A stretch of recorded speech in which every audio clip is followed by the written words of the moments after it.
right, I'm up. It's the 27th of April here on Sunday. The 2025 NFL Draft is in the rearview mirror. I attempted to sleep from 8:30 to 8:30 last night to this morning. It didn't really go well. I think the toxins from the Ghost energy drinks were ravaging my body, and I was still interested in what the undrafted free agency market was dictating and the news cycle and everything that took place in the aftermath of 3 days of close to 20 combined hours of live coverage, all of which took place over on the Vault.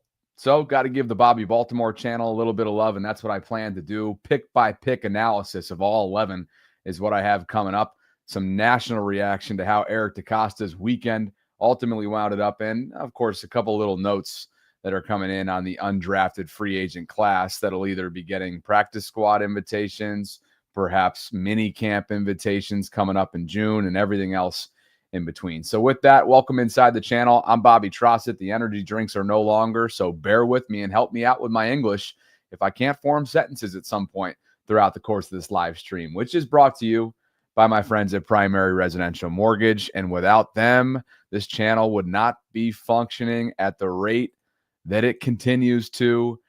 And I got to tell you, this offseason has been really productive for me across the board, especially when it comes to kind of learning about the pre-approval process, because I'm interested in home buying and I want to see if I'm eligible. So one of the many things that Primary has helped me out with, can help you out with, is just learning how you qualify, if you're eligible, and ultimately they will make home ownership more affordable for you. Primary Residential Mortgage is here to help you save big on your path to owning a home. They offer down payment assistance programs to help qualified buyers get into a home with less out of pocket. Plus, they're going to give you $100, and they're giving out multiple of these, by the way, closing cost gift certificates to sweeten the deal. You can scan the QR code or just click the link to redeem yours today. The code is obviously on the left-hand side of the screen. The link in a couple different places at the top of the show notes, and also a pinned comment right now in the live chat. This offer ends May 1st, which is coming right up. The certificate itself is valid for 90 days from the date of receipt. And a special thanks to Primary Residential Mortgage for being my longest standing partner. It's been a supporter of this channel. Please like the video on your way in, subscribe if you haven't already done so, and hit that notification bell. It's time to go pick by pick. One other team outside of Baltimore had as many picks as the Ravens did over the course of the last 3 days, and that was, count them, 11. 11 total picks. I don't know. I'd have to think there is slim chances of all 11 making the 53-man roster. To be honest with you, my heart goes out to any bubble player, projected bubble player, to be on the cusp for making the 53-man roster this summer. It is going to be the Hunger Games out in Owings Mills in late August, early September, trying to make this 53-man roster. It is littered with depth. It is littered with talent. And again, we haven't even really gotten a clear view of who the undrafted rookie class is yet. Now, there are 11 rookies that have just become Ravens over the last 3 days, and I'm about to rip through them right now, and then we'll go literally in depth on all 11. Malachi Starks got it started on opening night. He was the 27th overall selection, a safety out of Georgia in the first round. Then on day 2, Mike Green, the Marshall edge rusher, goes 59 overall. That was in the second round. Day 2 began with Emery Jones Jr., an LSU tackle. Okay, he was in the third round, 91st overall, perhaps a Patrick McCary replacement when it comes to his swing abilities. Maybe he'll have some guard potential in him as well. In the fourth round, the lone pick in the fourth round was Teddye Buchanan, a linebacker out of California. He transferred in there, 129 overall. I can't wait to talk about him. He might be one of my favorite, maybe the favorite pick in this year's draft class on paper. In the fifth round, it's Carson Vinson, a huge talent out of Alabama A&M. And what I mean by that is I think he's developmental, no question. But what I mean by talent, I'm talking about Carson Vinson has some real potential to be a star. 141 overall. That's in the 5th round. We'll learn a little bit more about him in the coming minutes. Western Michigan's Bilal Cohn, heard his name called, 178th overall in the 6th round. That's a corner.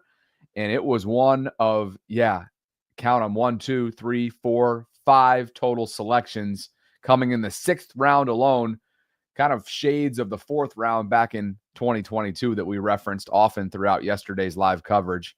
Then the potential Justin Tucker replacement and Justin's potential successor was taken at 186 overall. It's Arizona kicker Tyler Loop, followed by LaJohntay Wester, a Colorado wide receiver, at 203 overall, also in the 6th round. Wester has some return specialist abilities that we're going to dive into.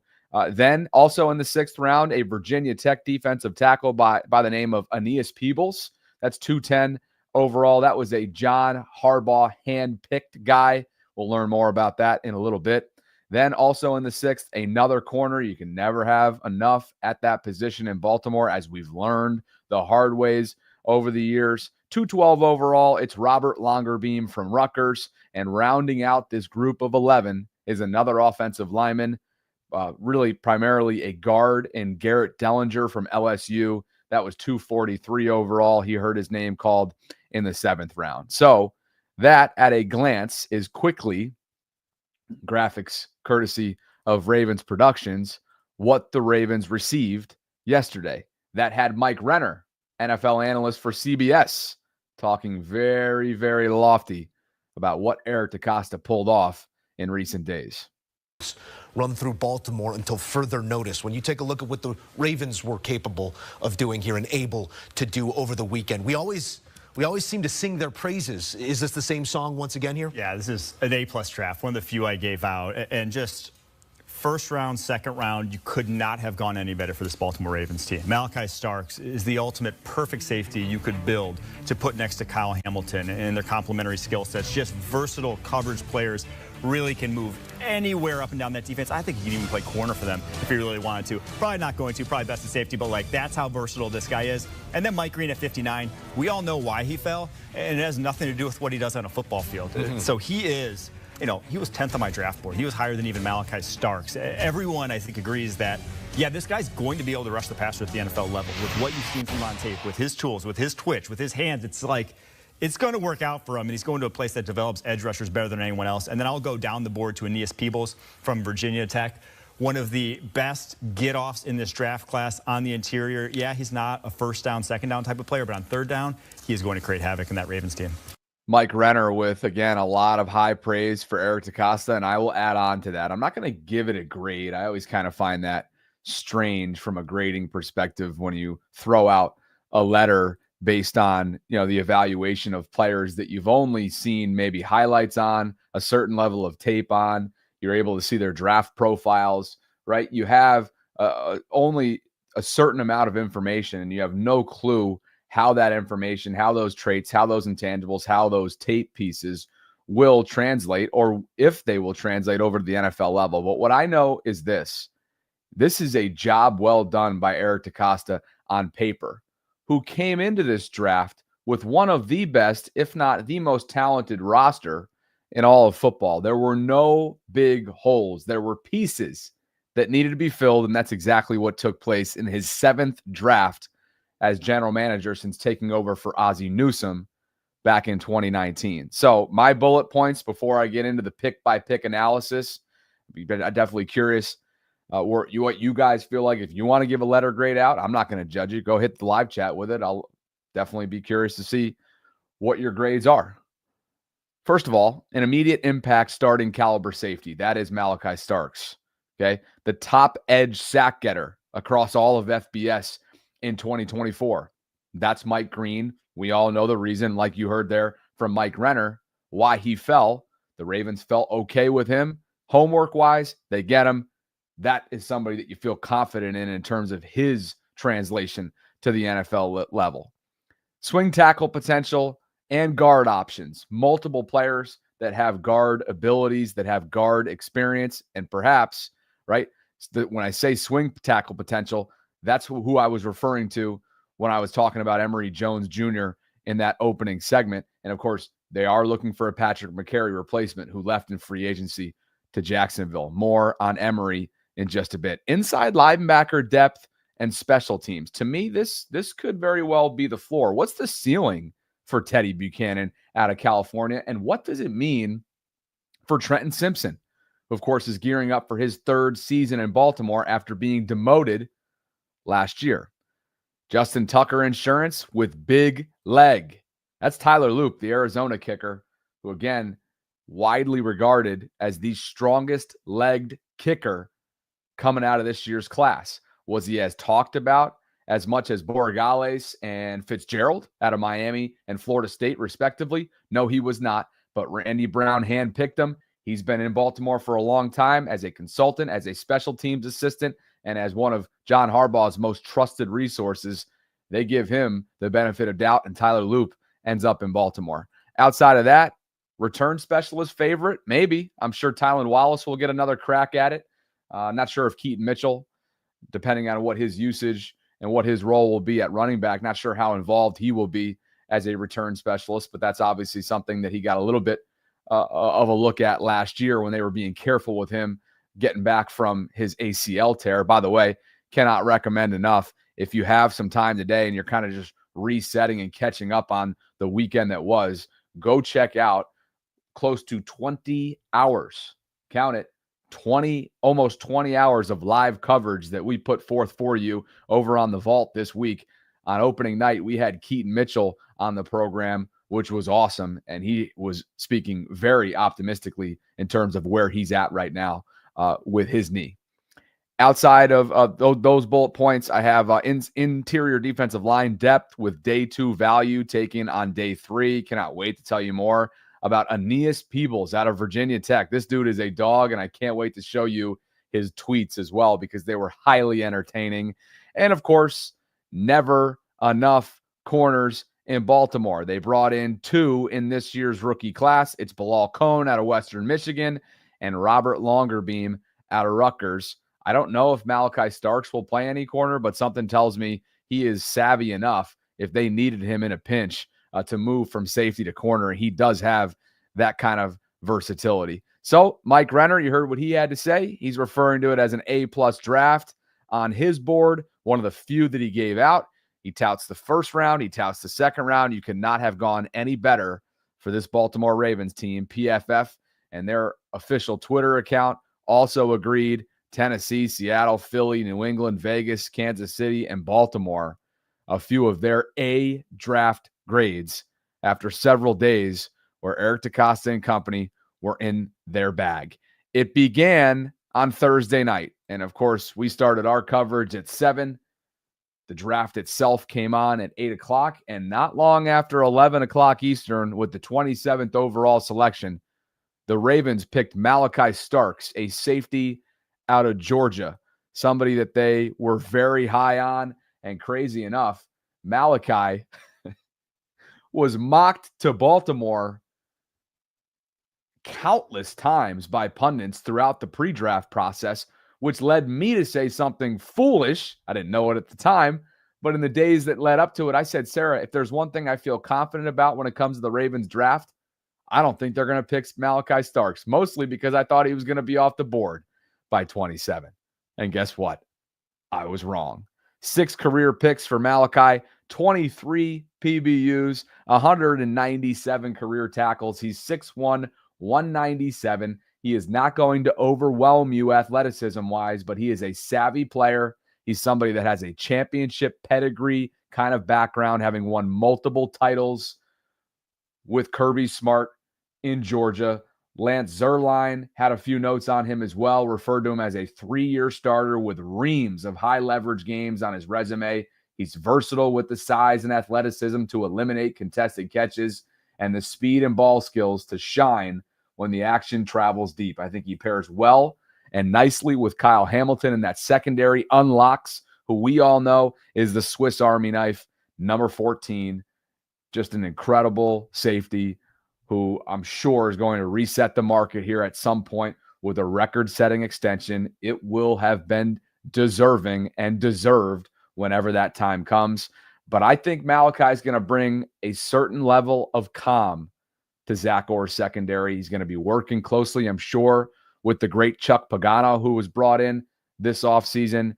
He's very, very well-spoken, high IQ football player. And as we learned during his press conference just a couple of days ago, when he was flown to Baltimore to meet with media for the first time, he underwent his fair share of adversity as a young man. The biggest thing is, as a kid, I was homeless twice. And there was a period of time where I didn't really see my parents because they were working, day shifts, night shifts, whatever the case may be. But I've never seen them not work for anything. And that I saw it, and it turned me to who I am today. Like, when things don't go my way, when I don't know what to do, like, I put my head down and work. And it's always been what I do. It's a part of who I am. It's how I go about my business, and just doing things the right way. Like I said earlier, just keeping your faith up front and staying true to yourself. I mean, I've seen that from my parents, and then I've seen it from my sister as well. So, like, all the people who set a great example for me to follow, I just got to follow their footsteps. Incredibly humble, obviously has been through, like I said, his fair share, he and his family, of adversity. I think he is a plug-and-play kind of guy from day one. He's a complementary piece to what they already have. And Malachi Starks got things started on Thursday night when the Ravens selected him. Great value at 27. If you looked at a bunch of mock drafts prior to getting going on Thursday night, this dude could have easily went in the top half of the first round. Instead, he slips to Baltimore. The Ravens were waiting in the wings, lurking in the shadows, and they did what they do. And we all know that. Go get value and stick to their organizational philosophy, which, of course, is best player available throughout draft weekend. That brings us to day 2, which, of course, began at 59 overall in the second round for the Ravens when they chose to select free-falling at the time edge rusher out of Marshall, Mike Green. 17 total sacks in 2024. That led all players across the FBS. He had 131 career tackles, and this dude is a beast. 6'3", 251. An athleticism score, according to Next Gen Stats, of 88. That ranked first across the combine among those at his position, defensive end / edge. He put up 28 bench press reps at 225. He transferred from the University of Virginia and went off in his final season at Marshall. 22.5 tackles for loss. He led the team with 3 forced fumbles, started all 13 games, a couple PBUs. He did not play in the Independence Bowl, but this is a player that if he can stay out of trouble, let's say, okay, and I think that's a fair thing to bring up because of the reason why he dropped. He's had 2 sexual assault allegations looming over him from his past in college. He denies them, and he was never charged. Now, in today's day and age, it just begs the question, will they follow him? Will there be others? And will that come to rear its ugly head at any point in time? Obviously, you knock on wood when you bring up those theories, but it's just a part of the equation, and that is ultimately why he was there and available. Now, back to the football. There is no question that this dude is an immediate impact player. Watch him work. He possesses explosive power, according to Lance Zierlein's breakdown on NFL.com. He's got strong core and full tilt motor, which is on display. Watch number 15 go to work. Watch the arsenal of technique and moves, right? It reminds me, with Chuck Smith now in the building, you better believe that Chuck is ready to get his hands on Mike Green. Odafe Owe came out of Penn State several years ago with athleticism off the charts, but he didn't have a true pass rush plan, right? Didn't have a variety-driven level of technique. Mike Green has it all, and the Ravens are getting a certified dog in him, as you can tell by these highlights. More from Zierlein. He plays the ball with a high level of violence and physicality. Burst, leverage, and leg drive propel him into the backfield. Clubs, fights, and slips his way off blocks to tackle, Ankle flexion allows him to corner low and tight around the edge. He rushes with relentless forward charge and a nose for the finish line. He's got instinctive rush counters, and they come with instant transitions. His hands are active, purposeful, and effective in getting past protection. He's got spin, leap, and chop.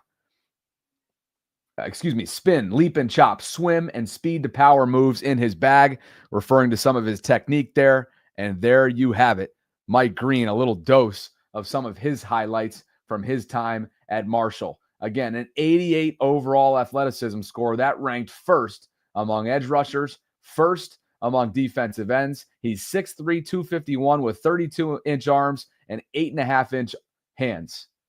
6.46 prospect grade according to Next Gen Stats. He's going to become a good starter within 2 years if this ends up being the correct score for him. That is your newest Ravens edge rusher, and perhaps, just perhaps, he's got a darn good chance to finally establish a certain level of presence on the edge in Baltimore that somebody has not been able to do, at least to the extent, the legitimacy of the great Terrell Suggs years ago. He's got a long way to go, obviously, but this is your new edge rusher. The Ravens took a calculated gamble on him. They were pleased. They were okay, or let's say they were comfortable enough to roll with it based on the homework that they did, and they fielded a lot of questions as a result. John Harbaugh and Eric DeCosta on day 2, post-draft press conference, this is how they handled it. There were 2 sexual assault allegations regarding Mike Green. When he was younger, I know he denied them. And there have been no charges. Fans have already reached out and said, this shows it doesn't really matter as long as you can play. What do you say to those fans? I would say that we investigated this situation very thoroughly. I think we have the best scouts in the NFL. We've got great scouts that go into Virginia. They go into Marshall. We've got people that work for us investigating different incidents with players all the time. And we felt comfortable taking him. We think he's a talented player. We understand the severity of what these allegations were, of course. But doing our due diligence, we are comfortable with Mike. I personally spent an hour and a half with him in my office, and I think the best is yet to come with him, and I'm glad we got him. Given the allegations, obviously, with Justin Tucker at the moment, I know completely separate, and each case is looked at individually. When you have a situation like that, do you weigh, does that play and have any weight when you're considering looking at a different guy? Yeah, I don't think that would be fair to either player. I mean, it'd be like me asking you, you're writing style similar to Jameson, you're both in the media, but you write differently, so it's 2 different situations, I think, Brian, and it's, obviously, allegations are severe. We take it seriously. We look at them individually, and we do as much homework as we can, and specifically to Mike, in Mike's case, I feel like we did a good job talking to as many people as possible. We talked to Mike at length. We did our own kind of work behind the scenes, looking at all the different things, and we felt comfortable taking them. Eric, I know you guys, when you're putting your draft board together, you kind of separate things based off injuries and character and off the field issues. When it came to Mike, I guess, I know you're saying you guys kind of diligently investigated it. What made you get to the point to where you were comfortable taking the chance with him? Yeah, I think you just answered your own question. I mean, we diligently investigated it. We got as much information as we could. We considered the facts. We considered the allegations. We considered what the reports actually were and what they actually weren't. And we made the decision based off of that. Eric, what kind of feedback did you get from coaches and people in his circle regarding his character? I would say positive. John, what did you learn about him when you met? What was that? I imagine you were part of that too when he came. Yeah, I actually wasn't here the day we met with him, but I just echo what Eric said. I mean, it was Eric, it was our scouts. I was in all the meetings. I heard all the reports. And what Eric said was really interesting. It's not so much what they were and what they weren't is just as important. And the coaches and administrators and teammates at Marshall were fully supportive of everything he had done there. And the same at UVA. It wasn't any different at UVA. It was exactly the same from that standpoint. So it was, I talk about due diligence. It was exhaustive what these guys have done. And we made a decision based on what we felt was fair. Is it still a tough decision when you're weighing that? when you're weighing those things, even when you go through those? I mean, I think every decision we make with the draft is tough because we have a finite amount of picks, and every pick is very valuable, and so you consider everything, you scrutinize everything. It really does become, our lives, especially after the season ends. It's a race to the finish, and so it is a difficult decision. It's a difficult decision when a guy runs a slow 40. It's a difficult decision when a guy has allegations. It's a difficult decision when a guy has an injury that you think he can't overcome, but maybe he can't overcome. That all kind of gets factored in because in the end, there is an element of risk mitigation with everything we do. And we want these guys to come in and be productive right away, and they have to be talented, they've got to be durable, and we have to have a lot of trust in them. So it is a difficult decision.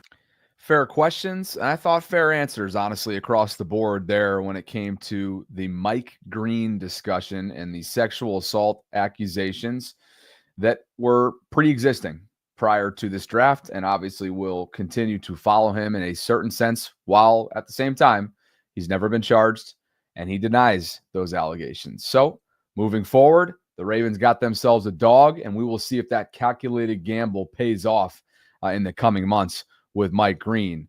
Continuing on to round 3, and thank you for being with me on this Sunday. We have been wall to wall as promised.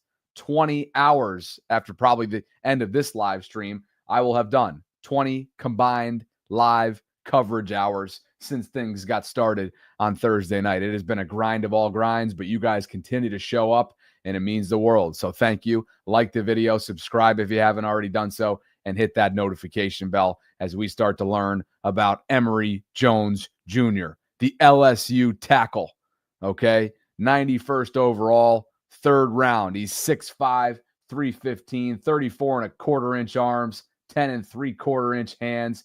He had an athleticism score of 83. That ranked 6th at the combine among offensive tackles. He was a second-team All-SEC player his final 2 seasons at LSU. He started all 12 games back-to-back years at right tackle.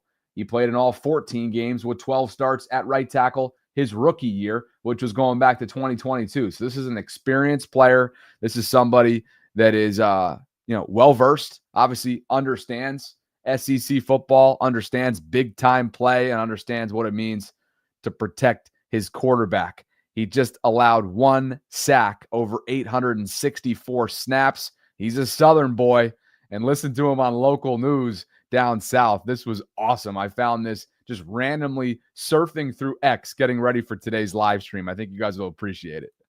Indeed, Kevin, it's a lot quieter right now than it was when he was picked. The roof was about to blow off this place. Emery, congratulations, and how's it feel tonight? Feels great, man. It's a blessing, to be in this position. It's a blessing to go to the Baltimore Ravens, which is a great organization that I'm ready to go bleed for.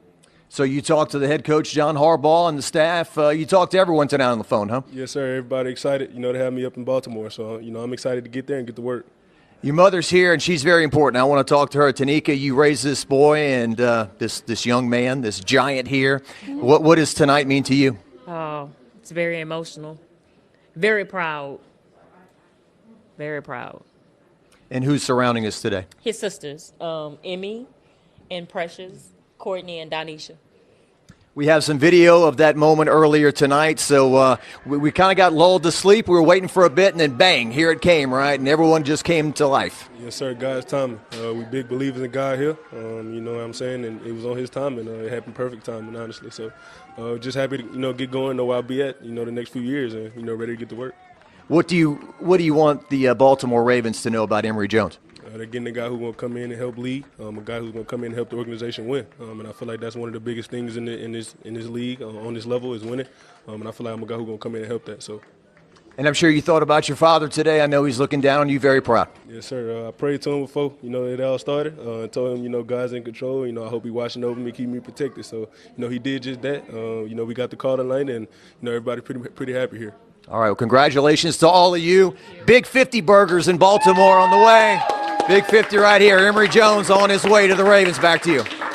Oh, that is absolutely classic. How about that crew right there? And how about what they're getting in Emery Jones? Look out for this Mississippi boy. Okay, you heard the quote there, right? What are they getting out of you, Emery Jones? I'm ready to go bleed for them. They're getting a leader out of me. look out. This draft class is really something. And I continue to believe that this 53-man roster cut down that inevitably has to happen and will happen later on this summer is going to be the Hunger Games. They got undrafted rookie dogs that are set to come in for the mini camp, for potentially training camp. They got practice squad players to cut and form. This is going to be really something. And in recent seasons, obviously, recent summers, the 53-man roster cut down has already been just tight, right, and competitive. And this year, it's going to be on another level. But there you have it. Hunter Emery Jones. He's going to be hunting defensive players at some point in the near future, you would think, that are going after Lamar Jackson with bad intentions. 6'5", 315. Perhaps this is the future replacement for Patrick McCary as a swing tackle, and maybe, just maybe, he'll have a chance to play a little bit of guard if they need him to. I told you the measurables. Here's the overview from Lance Zierlein. He's a 3-year starting right tackle with broad shoulders and long arms. Jones gets to lateral landmarks on reach blocks, is fluid getting into space, and can erase rushers looking to flatten and corner at the edge. His consistency as a run blocker is impacted by a lack of hand readiness and balance issues that see him on the ground too often. In pass pro, he struggles to gain ground quickly enough, causing him to open and race to the edge. Skilled rushers are sure to attack his pass setting inconsistencies with success unless coaching can correct the issue. Enter George Warhop and the Ravens staff. The traits and talent should make him a starter, but there might be issues that flare in the program, necessitating a move to guard. We will see, but that was the third-round selection for the Ravens, the lone third-rounder that they had on day 2. And again, it is Emery Jones Jr. out of LSU, who now joins the Ravens program. 91st overall is when he heard his name selected. I appreciate you guys for being with me on this Sunday. Somehow, some way, you guys still want draft coverage after 3 full days of coverage that was almost a combined 20 hours. Sarah wanted me to send you guys her best. She looks to have had an awesome day yesterday. I actually haven't had a chance. I just missed a call from her prior to going on the show. But obviously, day 3, she had some prior commitments. Her youngest daughter was baptized. Her parents were visiting from Utah for the occasion, and I hope that she and the crew had a blast. Maybe they're watching right now, knowing them. On to the 4th round. This might be my favorite player in this year's draft class, to be quite honest with you. It is Teddye Buchanan, a California linebacker who heard his name called in the 4th round, 129th overall. Let's learn about him. 6'2", 233, 31 3/8-inch arms, 9 3/8 hands. He was the 79 and 7th ranked athleticism score player at the combine. Again, that was a score of 79, which ranked 7th among linebackers. A 4.6 in the 40, a 1.59 10-yard split. Vertical jump was 40 inches. The broad jump was 10 feet, 5 inches, and he put up 26 reps of 225 on the bench press. He had a chance to catch up with Ravens media virtually from his bedroom not long after this pick was made. And then, of course, this was day 3, the opening round, 4 through 7. Man, I was ecstatic. Ravens are a team that, just a great organization and a team that I followed my whole life as a football fan. I think about Raven linebackers, obviously, Ray Lewis just is kind of epitomizes what a middle linebacker was for me growing up. So, I wasn't surprised. I kind of had a gut feeling that it was going to be a team that I didn't talk to. So I'm just grateful for the opportunity and just excited to give everything I got. That's somebody that you can just tell has a certain level of high IQ, well-spoken nature about him. And I'm just going to present this to you. Fred Warner needs no introduction in the NFL among linebackers. Here are some numbers of his back when he was coming out of school. 4.64 is what he ran in the 40.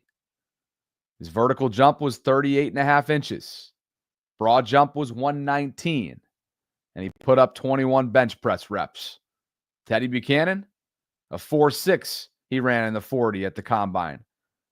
The vertical was 40 inches. The broad jump was 125, and he put up 26 bench press reps. I'm just throwing it out there that Teddye Buchanan has some similar traits to Fred Warner.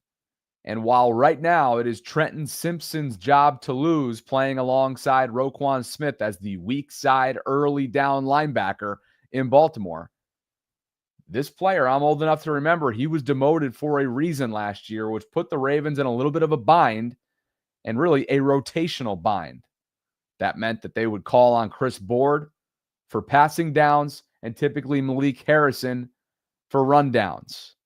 Not a great position to be in. And it was very much something that I'm sure they wanted to be temporary. In comes Teddye Buchanan. He can prove himself as a special teamer, and perhaps if he does prove himself, he'll earn himself some reps at inside linebacker. Competition breeds excellence. Again, this is not, as I mentioned many times throughout day 3, this is not me eulogizing Trenton Simpson as a football player. There will be a battle, and I'm looking forward to it. This guy is a freak. He was first team all ACC.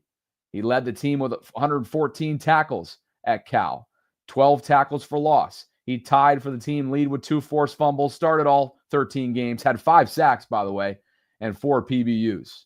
He was a projected 5th or 6th round pick. The Ravens went and got him in the 4th, and that began their day 3. You're looking at your newest Ravens linebacker, Teddye Buchanan in Baltimore.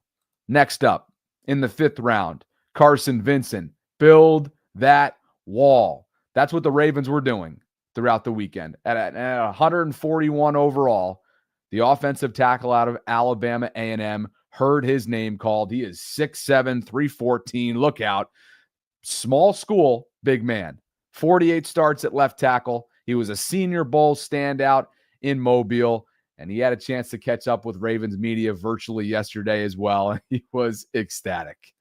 I had my 30 visit with them, and it was an amazing time. And, you always think in the back of your head, but especially coming from a small school, like, it's almost surreal. Like, you never, like, you think it's going to happen, but you never really know. So, like, I seen the Baltimore number pop up, and everything kind of slowed down a little bit. It kind of slowed down. I said, let me answer this call. But it's been a blessing. I don't know if it's even still hit me yet, but I can't put into words how much I'm blessed to be put into this position. Welcome to Baltimore, big fella. And there you have it. 2024 first team all conference. And here's Lance Zierlein's right up on him. Again, 6'7", 314, 34.5-inch arms. Gee. Hand size, 10.25 inches. He had an athleticism score in Indy of 77. That ranked 9th among offensive tackles. Okay. A 5.12 40-yard dash, a 1.8 10-yard split. He's 6'7", 314. He's a pretty athletic dude. Lance Zierlein's thoughts on him. He had him as a projected 6th rounder, as Tilly does this weird thing where she literally scratches at the futon to get herself comfortable with her paws like a hyena or something, and then circles around, as I'm sure a lot of your dogs do, and then plops herself down. That's the play-by-play for Miss Tilly T, who has been so incredibly patient with me and so well-behaved over the last few days. We got our Patterson Park visits in for some Frisbee tossing. She's definitely owed a visit today, but she's the best. I just gave play-by-play to Tilly for the first time, which definitely says and suggests that I am losing my mind. Love you, little ghoul. Overview from Lance Zierlein. I will give you my dog voice another time. You are loved. Vinson will need at least a year to further develop his body and technique before taking on NFL competition. He carries good length and adequate athletic qualities, but struggles to find enough anchor and strength when matched against bigger, better opponents. He flashes the tools to potentially compete in a move-based blocking scheme, but must prove he can stall out pass rushers with greater consistency before he can be considered NFL ready. Get him in the building, get him developed, right? George Warhop and company, John Harbaugh's staff has been brought in for a reason. That's a developmental player, and that's what the Ravens did in the 5th round. That is one Carson Vinson. Appreciate you guys for being with me today. Resetting 40 minutes in. This is what happens when the team that you cover on a daily basis year-round decides to pick all 11 selections that they were slotted to have, and that's exactly what Eric DaCosta and company did yesterday. that brings us to the first of 2 corners that were brought in. Appreciate you guys for being here. Like the video, subscribe to the channel if you haven't already done so. Hit that notification bell, and let's talk about Bilal Cohn. Sam Monson, NFL analyst, loved it. I could see him becoming a starting corner in the NFL. A lot of things to love about him, including really impressive play versus Ohio State wide receivers. A highly visible game, obviously, high leverage game against the Buckeyes. It kind of felt like Buckeyes were flying off the board, them and Georgia Bulldogs every other minute seemingly throughout the weekend. But Bilal, a 178th overall selection. This was a 6th round player. Western Michigan. This is one of those area scouts types of flex jobs from the Ravens, right? Not a big school, not somebody that has a ton of visibility when it comes to this year's class at corner, but good value in the 6th round. Here he is speaking for the first time as a Raven virtually.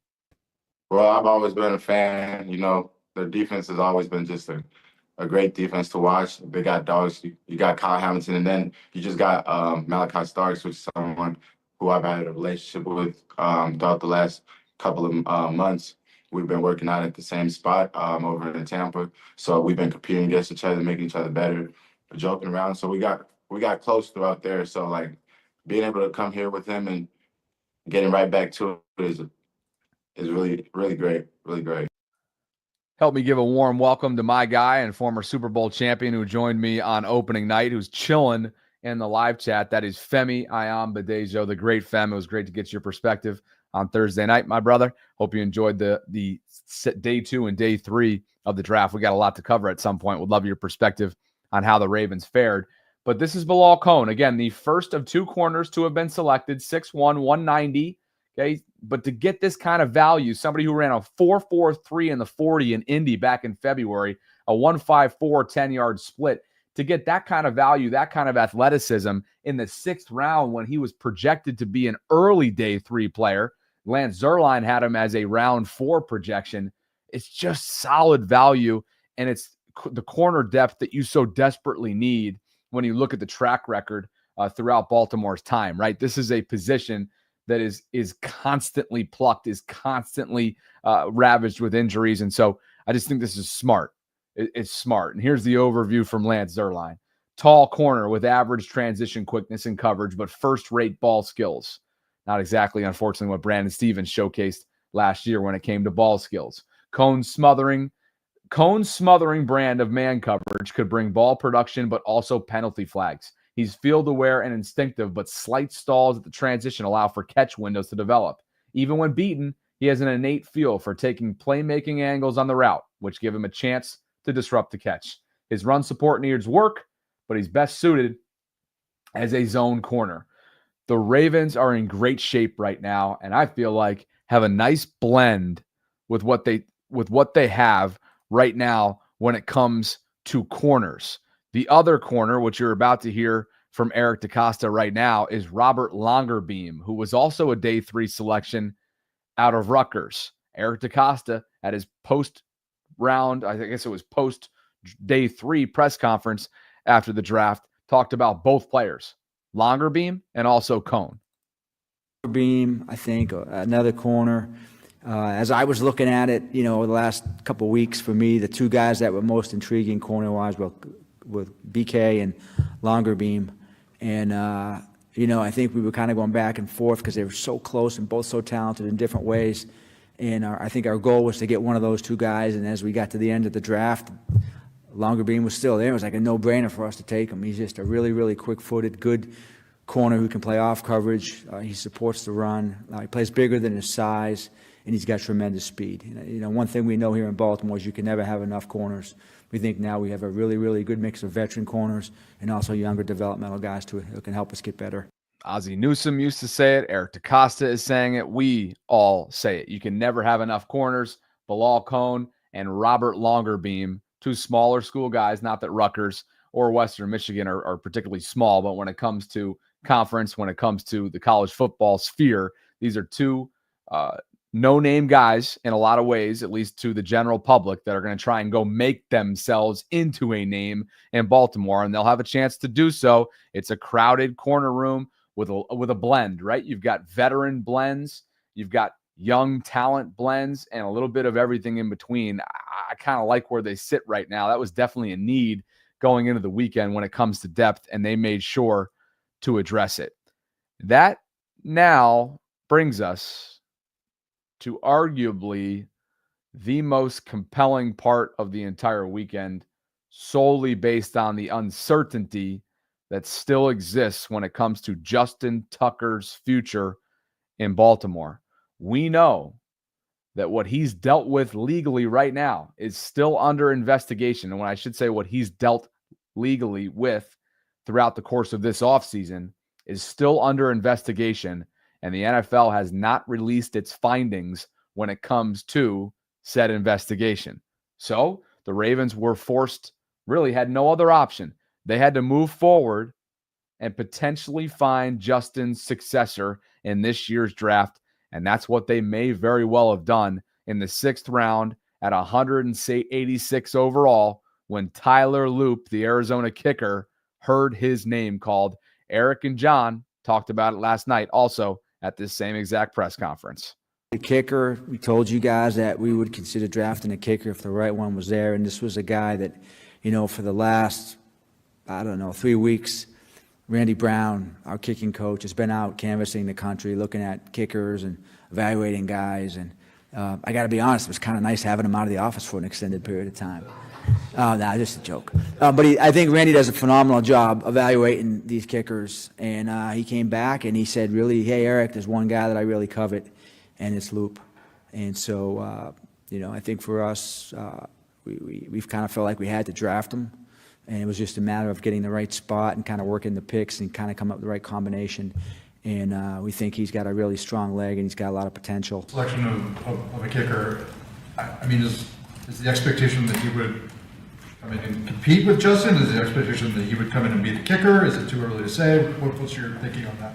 Yeah, I think he's a really talented player, and I think that right now they're both on the roster, and it was a situation for us where we're just trying to find the best football players. So we're excited to see what he can do. I've actually never met, Tyler. I'm looking forward to that. He'll be here next week, get a chance to see his leg, and that will help us address, what our decision-making is going to be moving forward. Those were the answers to Justin Tucker or Tyler Loop-related questions that Eric DeCosta fielded last night. By the way, Marcus and Not a Fan, you guys got to get a room. Good Lord. Live chat is going off right now. You two are down each other's throats. Here are the statistics from Tyler Loop over the last 4 years at Arizona. Now, you'll notice after 2021, there was a little bit of a drop-off. He went from 100% field goal make in 21 to 85.7 in 22, and then dipped below 80 his final 2 years. He's got a big leg. One of those 18 made field goals last year was from 62, and 6 of 9 was from 50 plus. So he was 6 of 9 from 50 plus. Essentially, 3 of those 5 misses from a year ago were from 50 plus out. Okay, so just keep that in mind. But this is the newest Ravens kicker who has been brought in. You heard there from Eric DeCosta, non-committal in terms of what this means for Justin Tucker's future. Is it over? Apparently not yet. We're still waiting, obviously, on the NFL to come through with whatever its ultimate findings will be and are for the Justin Tucker investigation. But Tyler Loop, one thing that I know I'm going to be watching closely, the pressure management situation. We know that that is something that has really reared its ugly head for the Ravens in recent seasons in big do-or-die moments. And if you bring in a rookie, and if Justin Tucker, the greatest of all time, the most accurate kicker of all time, is no longer with the organization, really, in a Super Bowl or bust kind of phase of football in this Lamar Jackson era that we currently live in, how will Tyler respond in big moments? That remains to be seen. That can be really hard to evaluate throughout this pre-draft process and post-draft process. But now he's in the building. He's going to have a chance to learn potentially from Justin Tucker. I'm not sure how this all is going to go. But ultimately, the Ravens did what they were forced to do. They had to do this to protect their you-know-what. It's insurance for Justin Tucker. We'll see how things shake out with the NFL in the coming weeks, perhaps days, months, depending on what their overall timetable is to release those findings. Thanks, guys, for being here. Almost 1,000 concurrents, which I really appreciate. Please like the video if you haven't already done so. Subscribe. Hit that notification bell. Please join the Bobby Baltimore Discord server. It is an awesome community. We're coming up on 800 members of folks that just want to talk shop and want to talk Baltimore sports across the board 24/7. It is free to do so. The Discord link is being popped into the live chat right now. I would love for you guys to join. We talk Washington Capitals hockey, which is currently in full swing. We talk Maryland Terrapins sports across the board. We, of course, talk Ravens football, Orioles baseball. The general chat can be a little bit of everything, including random gifts like this, or my dating life, or Evan saying that LeBron looks like some cheeks, which I don't know why, because he's still playing unbelievably at friggin' 40. On and on and on. It's a fun place. You get a welcome notification right here when you choose to join, and I would love to have you guys help me get to that 1,000 number. Go check it out. I just dropped it into the live chat, and if you don't want to look there, go look in the show notes. As we continue in the 6th round here, 203 overall, LaJohntay Wester, the Colorado wide receiver and return specialist, heard his name called. One of several players from Colorado, of course, namely Travis Hunter and Shedeur Sanders, also heard their names called. Very different situations, very different days between those two players. I think we all know that Travis didn't have to wait nearly as long as Shedeur had to. We can talk about that from a Cleveland perspective in just a bit. But LaJohntay, could he be the missing piece to the Ravens' return specialist puzzle that they have had a hard time trying to fill and form in recent seasons? I think Wester is a guy that, what stands out about him is really his returnability. If you watch him, I think he's a twitchy, explosive punt returner. I think, last year it became evident that we could probably get better there at that position. I feel like last year's probably I didn't do a good enough job making sure that we had a good punt returner on the team. We had some guys, but we couldn't get the right mix, the right guy to really do it. And we think Wester has a chance to really come in here and be an impact punt returner for us. Let's hope so, because that was an area, particularly last year, that caused quite a bit of unsettled strife, right, in Baltimore. Tylan Wallace really had his struggles with muffing the ball. You had Steven Sims in there at times. Keaton Mitchell was thrown in there a little bit here and there to see what he could give you. But LaJohntay Wester, if he can come in and bring a certain level of consistency at return specialist, that'd be fantastic. He was a 2024 honorable mention, all Big 12 conference. In 23, he was a first-team all AAC wide receiver and returner. That was during his time at Florida Atlantic prior to transferring to Colorado. And I think maybe, just maybe, what the connection could very well be here is that the Ravens running back coach is Willie Taggart. He's the former head coach at FAU. So maybe he made this happen behind closed doors, or perhaps there was some level of connection there that ultimately led to this decision. He is FAU's all-time leader in receptions, receiving yards, and receiving touchdowns. And he has 326 career receptions. That is the most in the FBS over the last 10 seasons. He's 5'10", 163. He's got 29 3/4-inch arm size and 8 5/8-inch hand size. His 68 athleticism score ranked 34th among wide receivers in this year's class at the Combine. He ran a 4.46 in the 40. And again, don't expect this player to come in and be an impact wide receiver for the Ravens. They are pretty much set in that department. Can he compete on the back end with Devontae Walker and Tylan Wallace? Maybe. At the end of the day, he needs to bring this kind of explosiveness to the Ravens' return game that'll put them over the top in terms of what they already have, special teams-wise, and, of course, what they already have with this offensive juggernaut that they have been for years. Lance Zierlein, by the way, had him as a projected 7th rounder. A top-end speed, stresses coverage on slot fades and posts. He eludes open field contact to keep routes on schedule, which makes him a good return specialist. He's got good use of frame to protect his catch space, adjusts to the flight path, and sharpens catch focus deep. He grabbed a touchdown every 10.3 catches in 4 years as a starter, and he returns punts and offers gadget value. gadget value as a runner. Todd Monken, where you at? He might be enjoying the sound of that. Get him involved a little bit. Some trickery here and there. Why not? Perhaps in the screen game. That is your newest Ravens wide receiver, and perhaps someone that can handle some return duties and beat out the competition this summer if he is indeed offered that opportunity to do so. LaJohntay Wester, Colorado wide receiver, 6th round, 203rd pick overall by Eric DeCosta. Let's keep it going here. In the 6th round, again, 1 of 5. There were 5 total selections in the 6th round, and hard to believe we are gearing up and nearing the end, the 11th and final. But this was the 10th selection by Eric DeCosta in this weekend's NFL draft. And at 212 overall in the 6th, Rutgers corner Robert Longerbeam heard his name called. He's got some pretty explosive traits, as Jonas noted here. 4.39 in the 40, but a slight frame. 5'11", 175. You heard DeCosta talk about both Longerbeam and Bilal Cohn a short while ago, but if you're just chiming in, here he is, DeCosta, talking about the 2 corners that were added in this year's class. Beam, I think, another corner. As I was looking at it, the last couple of weeks for me, the 2 guys that were most intriguing corner-wise were BK and Longerbeam. And, I think we were kind of going back and forth because they were so close and both so talented in different ways. And I think our goal was to get one of those 2 guys. And as we got to the end of the draft, Longerbeam was still there. It was like a no-brainer for us to take him. He's just a really, really quick-footed, good corner who can play off coverage. He supports the run. He plays bigger than his size, and he's got tremendous speed. One thing we know here in Baltimore is you can never have enough corners. We think now we have a really, really good mix of veteran corners and also younger developmental guys who can help us get better.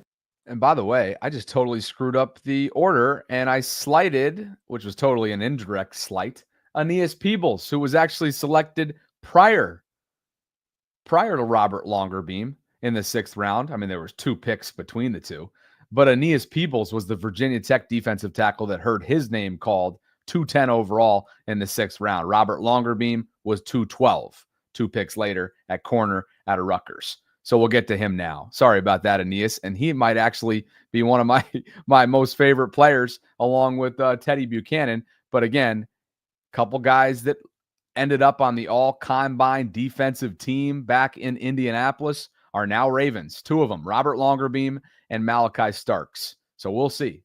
Get him in the building. Great depth.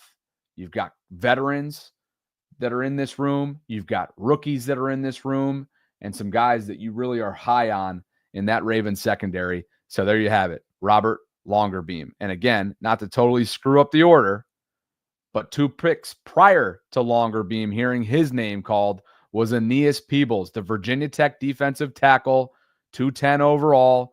He had a 91.2 pass rush grade in 2024. That ranked 1st among defensive tackles. And how about the tweets of his? How fantastic is this? He started ripping off tweets yesterday. And the one that got the most traction, y'all messed up, let me in the door. NFL, now I'm going to make it my home. Look out. Go Flock. Aeneas Peebles, ladies and gentlemen. This guy's got a personality. He is unafraid. And as we learned from Eric DeCosta, he's one of Harb's guys. Is Coach Harbaugh, one of his guys.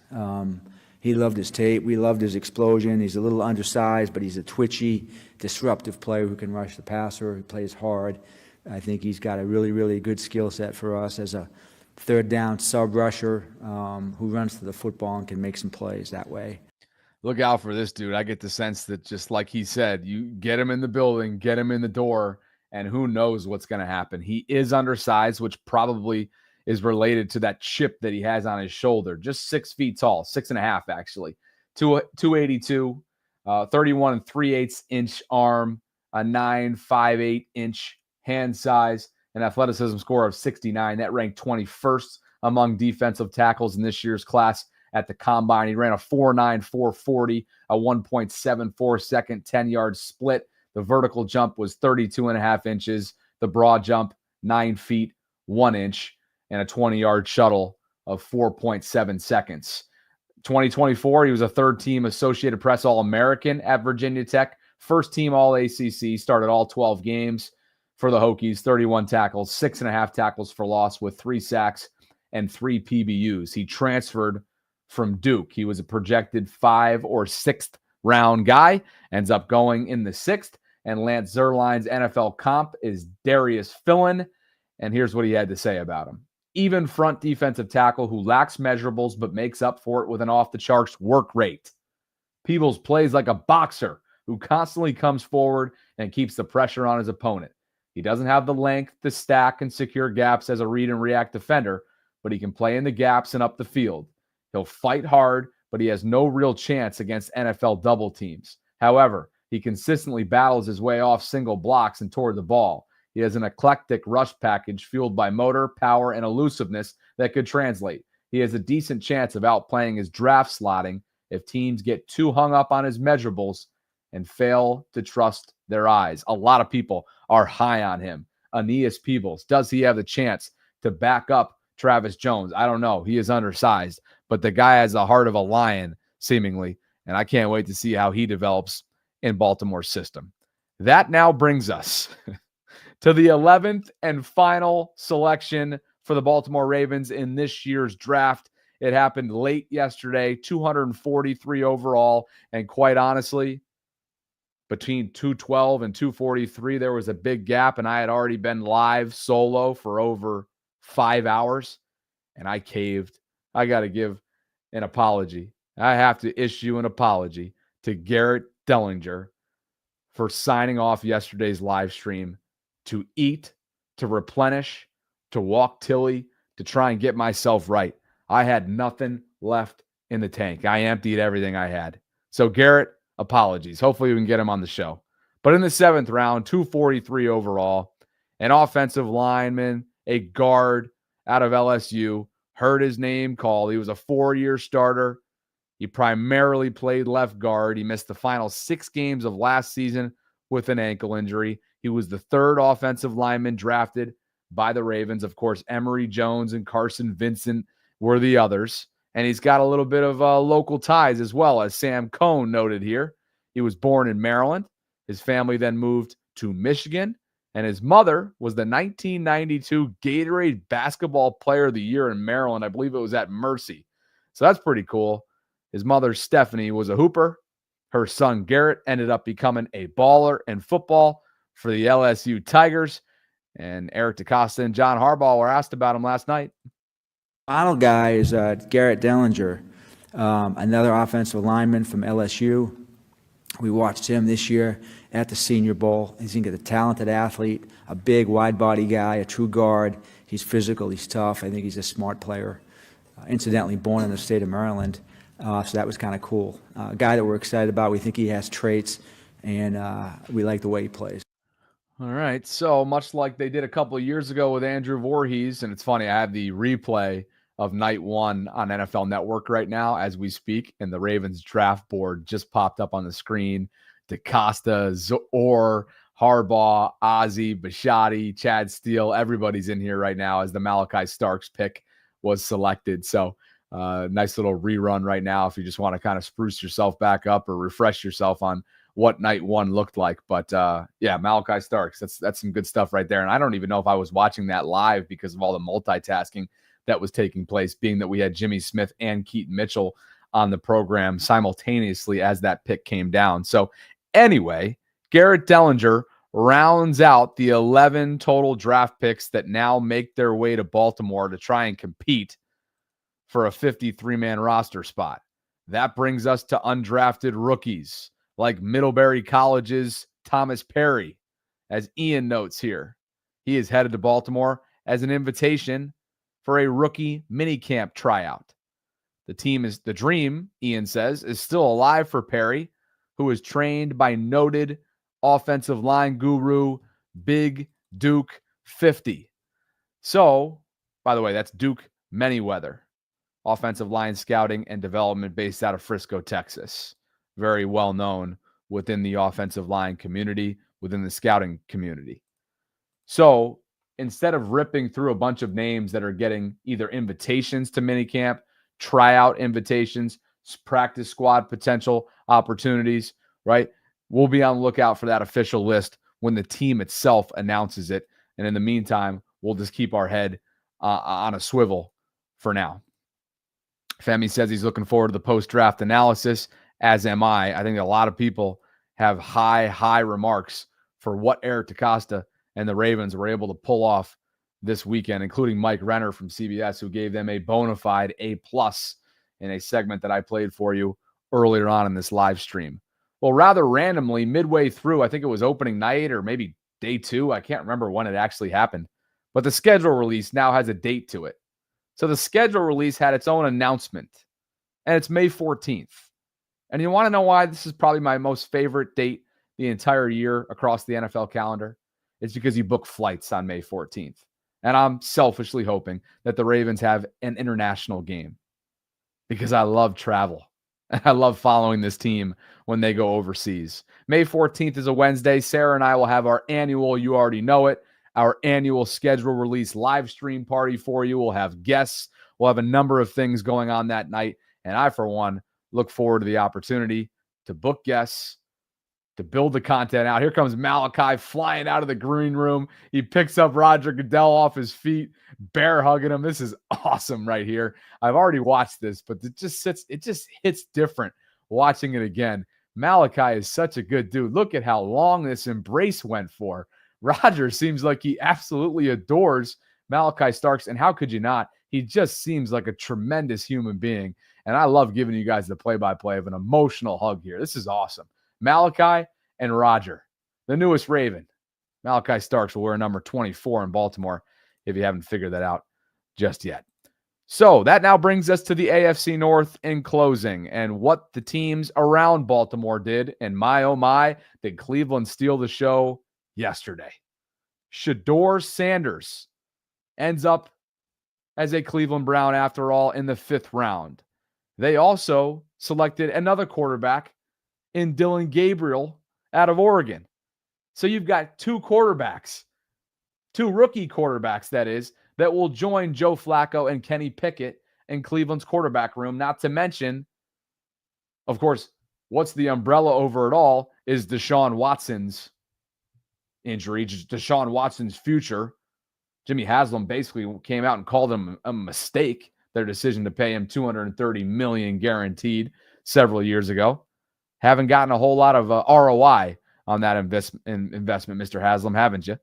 But Cleveland, they went with Mason Graham opening night, defensive lineman out of Michigan, 6'3", 296. Carson Swessinger was the inside linebacker that the Ravens, I believe, had for a visit, the UCLA player. He ends up going to Cleveland.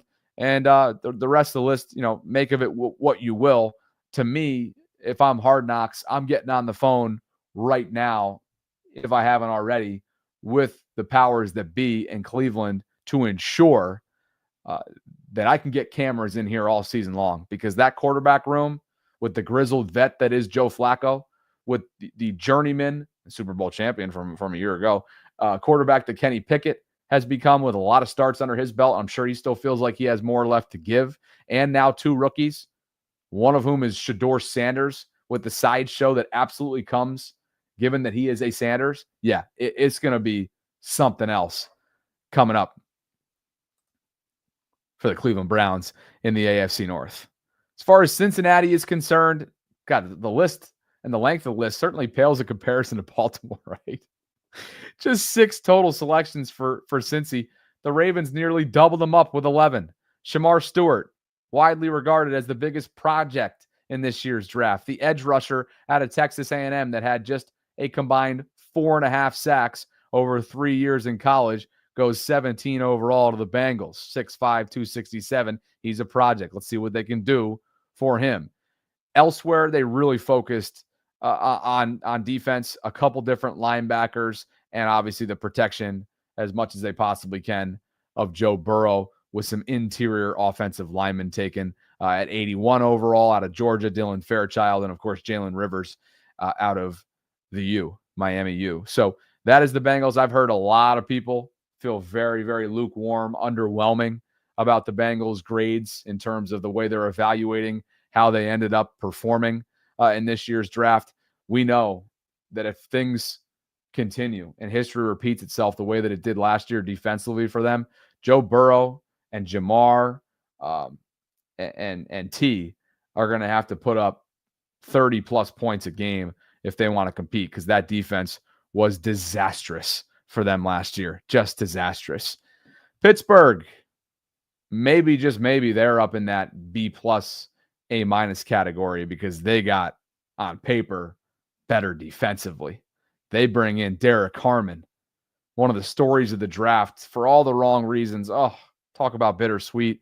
His mother was in a coma at the time of his selection. He raced to the hospital to be with her, to let her know of his big news, and she passed not long after. This is a player with high character. He used part of his NIL spendings, his NIL revenue that he brought in at Oregon, to help her out, to purchase her the proper accessible van that she needed at the time. And by the way, he's a beast. 6'5", 310. He joins a defensive line that already has some beasts in their own right. Cam Hayward, TJ Watt, Minkah Fitzpatrick, so on and so forth. That was the first round selection for the Steelers. They did not have a second round pick, obviously, because of DK Metcalf and that acquisition. But they did go and get Jack Sawyer, popular edge rusher out of Ohio State. That's another player that they're going to have at their arsenal. And they also brought in a quarterback on day 3, Will Howard, the national championship winning quarterback for the Ohio State Buckeyes. He joins a room that's currently occupied by Mason Rudolph. And the question becomes, will Aaron Rodgers be following? Pretty solid draft here for the Pittsburgh Steelers this weekend. And you get the sense that they will be relevant, especially if they can figure out what the hell they're doing at the quarterback position. And at a very quick glance, that is the AFC North, and that's how things shook out. We will obviously, over on the vault side of things, bring in at least one AFC North guest over the course of the next couple of weeks. I'm sure we'll talk to Brooke Pryor from Pittsburgh. Who else should we talk to? Maybe Kelsey Conway for the Cincinnati perspective, and we'll figure out who we're going to bring in. Maybe Tony Grossi from Cleveland to get their evaluations and go more nitty-gritty in depth for you guys in terms of what to expect from the Ravens opponents moving forward. Justin Holt showing me some love. I commend you for your hard work and dedication. Thank you. Thank you, Justin. Hope you're having an awesome offseason. And at the end of this live stream, it is hard to believe, but we will have hit 20 combined hours of live stream coverage since this whole thing got underway back on Thursday night at 7 o'clock for us. If you could, please like the video, subscribe, hit that notification bell. If you'd like to, you could donate through Venmo, to Cash App, whatever it's through. Anything and everything is appreciated. You guys are the best. We've got a lot more coming up this week. We're going to try and track down as many of these rookies as we possibly can to try and learn more about them and ultimately evaluate what the Ravens draft class here in 2025 will go down as. So thank you. We'll see what the rest of the day consists of. But this was about as thorough as I could go over the last hour and 15 minutes of the class, of the player, of the pick-by-pick analysis, and ultimately where the Ravens go from here, which is, OTAs, not long at all. Rookie minicamp, not long around the corner whatsoever. Mandatory minicamp, right around the corner.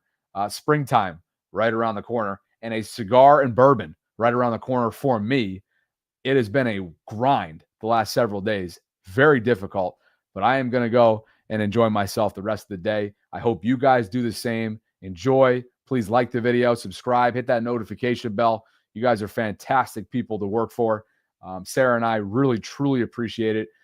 Go hit us up on social media if you haven't already done so. You can connect with me on Instagram and Twitter at Bobby Baltimore. You can join the Bobby Baltimore Patreon community by visiting the show notes. Again, X or Twitter is at Bobby Baltimore as well. What else? Join the Bobby Baltimore Discord server. Would love for you to help me get to 1,000 members in that group. And thank you. Just thank you across the board for all the consumption, all the engagement, and all the support throughout the last several days. Thanks to Primary Residential Mortgage for sponsoring this episode. Go check them out if you haven't already done so. And when you support my brand sponsors, you're supporting the show I'll catch up with you guys at 12 noon Eastern on Monday on the Vault, if not before. Later. See you guys. Thanks for the love.